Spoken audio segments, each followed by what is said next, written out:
ఎవరు ఆదరిస్తారో, ఎలా బయటపడాలో ఏ విధమైన ఆదరణ లేక చూసారా ఎంత బాధలు పడ్డాడు హిందూ దేవుడికి మొక్కినప్పుడు. ఇదంతా వినండి, జాగ్రత్తగా వినండి. ఎవరిని అంటాం, ఎవరి మీద మనం కోపడదాం, ఎవరి మీద సణుగుదాం, ఎవరి మీద గొణుగుదాం, ఏ ఆదరణ లేక వేదన చెంది చివరికి దేవుడే కదా ఎవరికైనా దొరికేది. దేవుడా నన్ను ఎందుకు పుట్టించావు, నాకు ఎందుకు ఈ జన్మని ఇచ్చావు, నా జీవితం ఇట్లా ఎందుకు తగలబడింది, నాకు ఈ కష్టాలేంది, నాకు ఈ బాధలేంది, నాకు ఈ పరిస్థితులేంది, నా కుటుంబానికి దరిద్రత ఏంది, నా కుటుంబానికి శాపం ఏందని కలిగిన శ్రమను బట్టి నేను కూడా దేవుణ్ణి వెతికాను. వీడు హిందుత్వంలో ఉన్నప్పుడంట మొత్తం సంక్రాంతిపోయాడంట.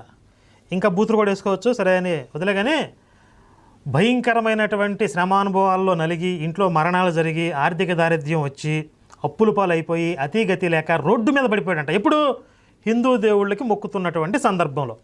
అంతకుముందు వీడియోలో ఏమంటున్నాడు, మొక్కరా బొమ్మకి అనగానే మొక్కేవాడికి ఏం కష్టాలు ఉంటాయి, నీతికి నిలబడేవాడికే కష్టాలు అంటున్నాడు. మొక్కరా బొమ్మ కంటే బోర్ల పడి దండం పెట్టినోడికి ఏం బాధ ఉంటుంది. ఈ రెండు చెప్పింది ఒక్కడే.